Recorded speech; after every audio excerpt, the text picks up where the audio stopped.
नमस्कार। मजदूर सड़क पे है।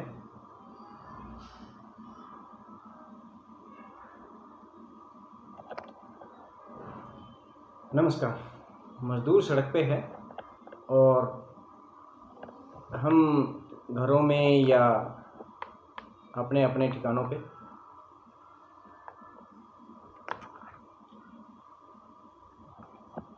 मजदूरों के साथ सुना है कि कभी न्याय हुआ ही नहीं।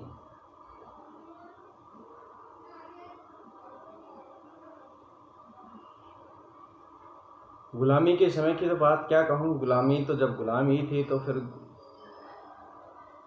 गुलाम थे ना। गुलाम गुलाम होता है, उसके पास अपने अधिकार नहीं होते। जब हम बात अधिकारों की करेंगे तो हम आज़ादी की करेंगे। तो हम आज़ादी की बात करेंगे तो 1947 के बाद की बात करेंगे। 1947 के बाद सुना है, लगता नहीं मगर सुना है कि हमें आज़ादी मिल गई, जिसको खुद महात्मा गांधी नहीं मानते थे कि वो आज़ादी हमें मिली। वो एक हस्तांतरण था गोरों के द्वारा भूरे या काले लोगों के को सत्ता सौंपना। कोई आज़ादी नहीं थी। फिर भी चलो, हमारे शहीदों ने उसके लिए इतने काम के लिए खून बहाया। शहीदों ने तो ये खून बहाया था ये सोच के कि हम कुछ ले लें, धीरे धीरे उसमें सुधार आ जाएगा।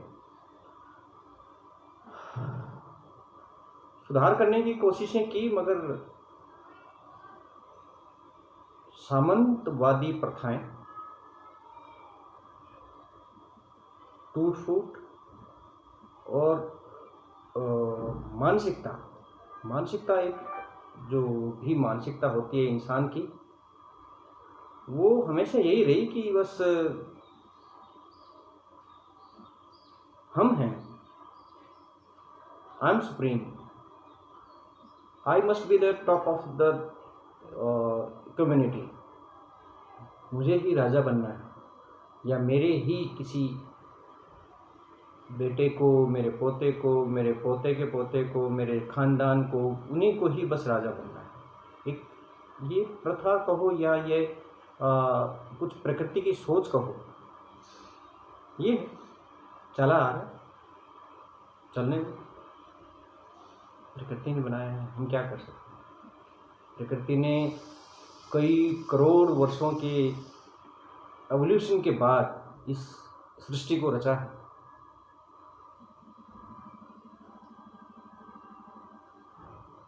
मगर वहाँ एक छोटी सी चीज़ पे आज बात करना चाहता हूँ मैं। प्रकृति ने करोड़ों साल के रिसर्च के बाद ऐसा किया है तो किया होगा। उन्होंने तो खूब डिटेलिंग की, प्रकृति ने खूब डिटेलिंग की है, छोटी छोटी चीज़ों की डिटेलिंग की है। हमारे आर्किटेक्चर में कहते हैं डिटेलिंग। डिटेलिंग यानी कि लाइन की लंबाई अगर 2.51 सेंटीमीटर है तो क्यों है वो इतना ही ग्लास लगेगा, इतना ही ईंट लगेगा, इतना ही गारा लगेगा, क्या क्या कैसे कैसे, उसको डिटेलिंग कहते हैं। कि आप इतना डिटेल बता दो कि जब कोई मजदूर वहाँ पे काम करे तो उसको ये दिक्कत ना हो कि मैं साहब से पूछ के यहाँ पे कितना गारा डालना है वो डालूंगा। वो होती है डिटेलिंग। एक बार बता दिया, चलता रहा। हमारा संविधान भी इतने ही डिटेल में है।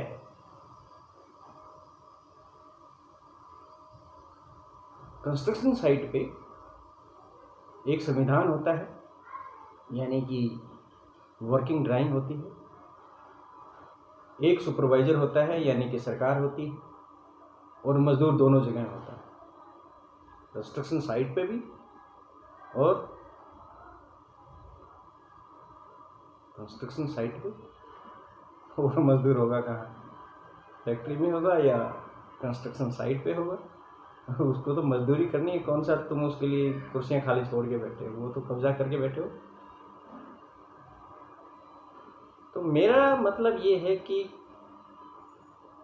अगर सुपरवाइजर ना बताए उसको तो मजदूर को कैसे पता लगेगा? संविधान तो लिख दिया बाबा साहब ने, उसके बाद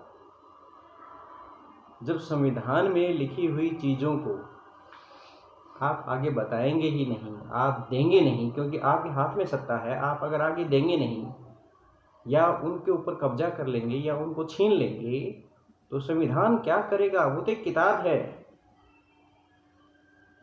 आपको उस किताब को पढ़ना है और लागू करना है। जो लिखने वाले थे वो उनके दिमाग में था, उनके दिमाग चले गए उनके साथ, वो हमेशा तो रहने वाले थे नहीं, अजर अमर नहीं थे वो। काश होते तो पता नहीं वो आज इस दुर्गति को देख रहे होते कि नहीं। हो सकता है वो होते तो कुछ अच्छा कर लेते, हो सकता है। जो आदमी अकेला इतना लड़ सकता है आज, तो फिर भी थोड़े से कुछ लोग कुछ 1-2% जागरूक हुए हैं, उनका साथ देने के लिए आज कुछ लोग खड़े तो हुए हैं, मगर आज वो नहीं है। मेरे पिताजी कहा करते जब वो थे तो हम नहीं थे, और जब हम हैं तो वो नहीं थे। ये चने और दांत का संबंध है।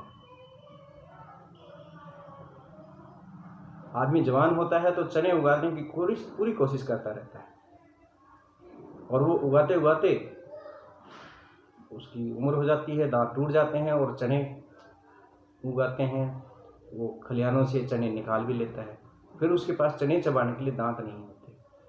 यही हमारा हाल है। बाबा साहब ने संविधान लिख दिया, अब हमारे पास नेता नहीं है हमारे पास राजा हैं। ऐसे राजा जो आने से पहले तो ये कहते हैं कि भाइयों बहनों ट्रांसपेरेंसी होनी चाहिए, और आने के बाद खुद कहते हैं कि हम नहीं बताएंगे कि प्रधानमंत्री केयर का पैसा कहाँ गया, वो हमारी बकौती है। तुमने पैसा दे दिया, थैंक यू, बहुत अच्छा किया, दैट इज योर फॉल्ट। चलिए वो उनका मामला है, दे ना दे, राजा है भाई, मालिक है, कुछ भी करें। मैं तो मजदूरों की बात कर रहा था। मजदूर आज सड़क पे हैं, पैरों में छाले लेके चले जा रहे हैं।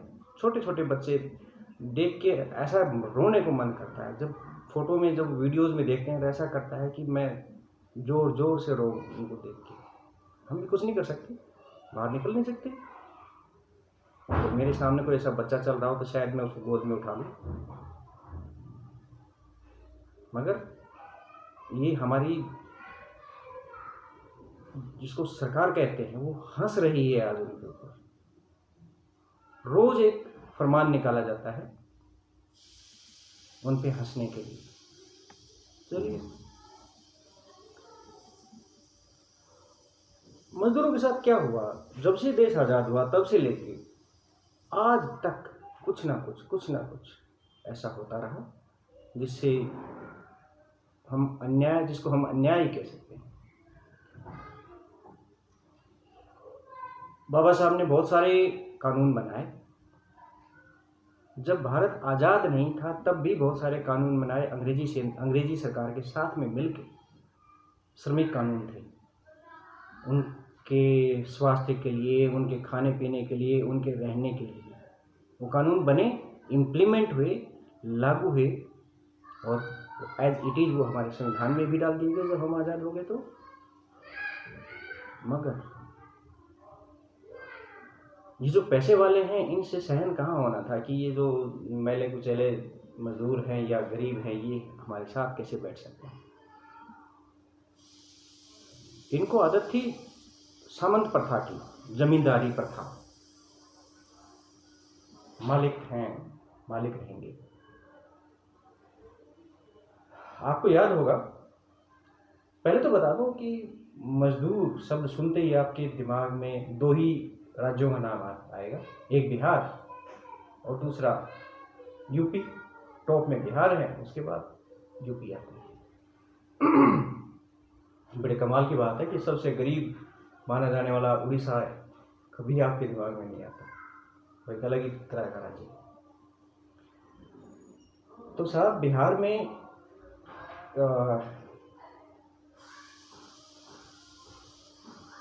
मजदूरों के दिमाग में पता नहीं कहाँ से आया कि उनको जो वो मिलती है ना, पगार पगार बोले मजदूरी मिलती है, वो कम है। मैं बता दूं कि आज़ादी के बाद में भी बिहार की हालत खस्ता ही रही। वहाँ पे जमींदारों की बहुतायत थी, मारपीट और ये अक्सर बात थी। तो धीरे धीरे वहाँ दो ही टाइप के लोग थे, एक तो मजदूर और एक मालिक। तो मजदूरों ने कहा कि हमें ना हमारी मजदूरी बढ़ा दो, और सुनने में आया कि उन्होंने कहा था कि हमारी मजदूरी 5 रुपये बढ़ा दो, 5 या 10 रुपये बढ़ा दो। इतना कहना था कि जोड़िया चढ़ गई, कैसे बढ़ा दे बे, का करबे हो हैं, पढ़ोगे, का करोगे पढ़ के, नवाब बनोगे, तो धीरे धीरे मजदूरों को भी ये बात चुभने लगी कि देखो हमने क्या मांगा था, और वो संगठित होते चले गए, संगठित हो गए, संगठित नहीं, वो कुछ बस मांगते चले गए, और वो नागवार गुजरी, और एक झगड़े ने शक्ल ले ली। 2 गुट बन गए, और गुटों में कौन था, एक भूमिहार और एक गैर भूमिहार। भूमिहार यानी जिनकी जमीनें हैं, गैर भूमिहार यानी कि जमीन नहीं उनकी नहीं है मगर काम वो करते हैं, सारा काम। भूमिहार को तो काम करना ही नहीं आता, वो तो राजा है, उनके यहाँ तो वो नौकर है, वही काम करते हैं। मजदूर दोनों में लड़ाइयाँ शुरू हो गई। बाकायदा भूमिहार ने एक ग्रुप बनाया जिसका नाम रखा रणवीर सेना, शायद आपको याद होगा। 1976 से लेके 2001 तक का वो अगर आप समय याद कर लें तो आपको रोज़, शायद रोज़ नहीं तो काफ़ी टाइम के बाद, लगभग थोड़ा सा टाइम बीतता था और एक खबर आ जाती थी कि आज फलाने जगह पे 20 मजदूरों को सरेआम मार दिया गया। कभी कभी मजदूरों को भी मौका मिल जाता था, तो कभी कभी 2-4 को वो भी रगड़ देते। सरेआम गोलियों से भून दिया जाता था मजदूरों को, पूरी बस्ती में खड़ा करके मासूम बच्चों को, बूढ़ों को, औरतों को गोली मार दी जाती थी। वो रणवीर सेना का टाइम, निरंकुश पुलिस उनके साथ थी, जाके दरवाजा खुलवाते थे, पीछे से रणवीर सेना उनको गोली मार देती थी। ना मैं इसको आरजेडी को इस मामले में अलग करूँगा, ना कांग्रेस को, सारे उन्हीं में मिले हुए थे, क्योंकि ये भी तो वही है। कांग्रेस क्या है, और बीजेपी का बैकडोर से समर्थन था। उस टाइम एग्जैक्टली बीजेपी शायद नहीं आई थी, मगर धीरे धीरे बीजेपी आ गई थी। जब जैसे जनता पार्टी टूटी थी तो बीजेपी आ गई थी। 90 से 2000 के बीच में तो बीजेपी थी ही, तो बीजेपी भी आ गई थी और वो पूरे समर्थन में थी इनके। और साहब खुलेआम वो, हालांकि रणवीर सेना पे कानूनी तौर पे बैन था, मगर समाज में उनकी जो इज्जत थी देखने वाली थी। जहाँ जाते थे वो सलाम ठोकते थे लोग, नेता भी ठोकते थे, क्योंकि उनको वोट उन्हीं की द्वारा मिलना था। करते कराते उनको गोली चलाने का प्रोग्राम चलता रहा, और 2001 में पता नहीं कैसे क्या वो मामला निपटा और वो सेना ख़त्म हुई। उसके ख़त्म होने में भी मजदूरों के साथ अन्याय हुआ। जितने भी उस सेना के लोगों को पकड़ा गया था, कोर्ट ने उनको ये कह के रिहा कर दिया कि सबूतों के अभाव में हम इन पे कोई दोष नहीं, इनको दोषी नहीं बता सकते, और सभी को आज़ाद कर दिया गया। सिर्फ एक उनका नेता था जो अंदर रह गया, जिसको आजीवन कारावास मिला। वो फिर जैसे ही बाहर आया तो सुना है उसका भी क्या पता नहीं क्या था, किसी ने गोली मार दी वगैरह वगैरह।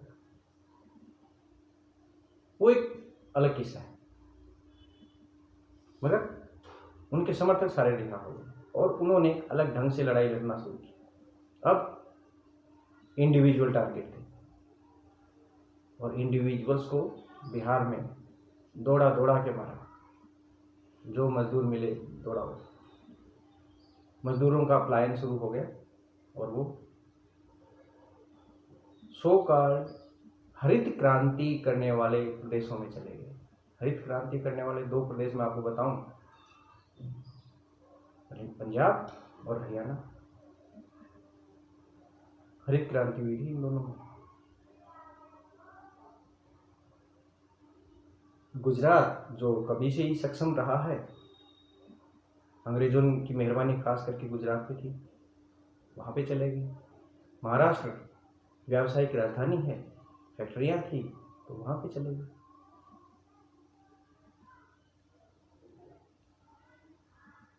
पलायन पूरा एकदम।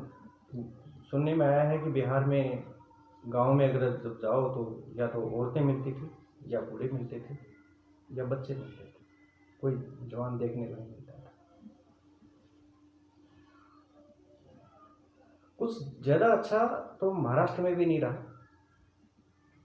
जब भी मजदूरों ने सर उठाने की कोशिश की, मुझे याद आता है कि एक और मजदूरों का इन्होंने सर उठाया था, मजदूरों ने महाराष्ट्र में, मुंबई में, और इनका एक नेता बन गया था, एक डॉक्टर था, पता नहीं कैसे डॉक्टर साहब को इनके ऊपर दया आ गई और इनका नेता बन गया। बाद में हालांकि वो मारे गए। कांग्रेस ने बाला साहब ठाकरे को उनके खिलाफ खड़ा किया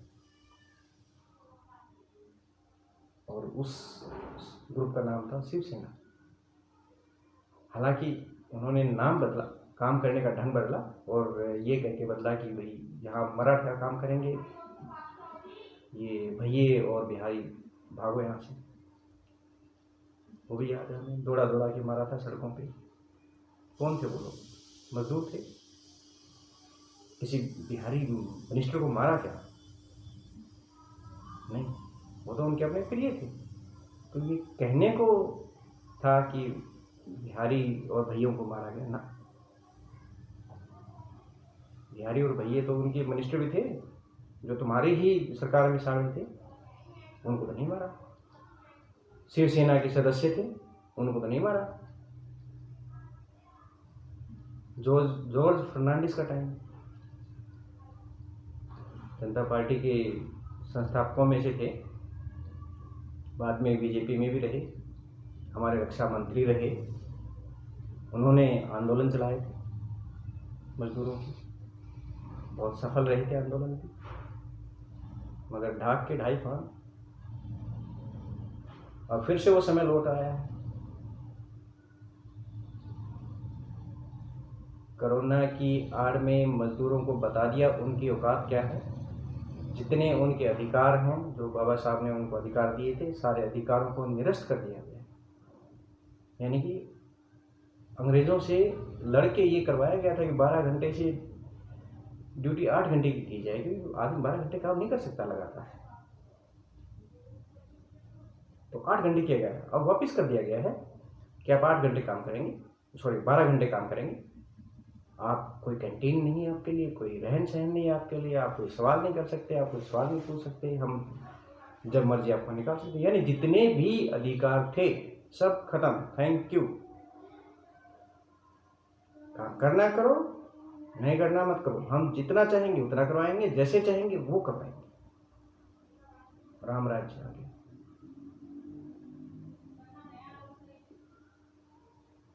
यानी कि दास प्रथा शुरू।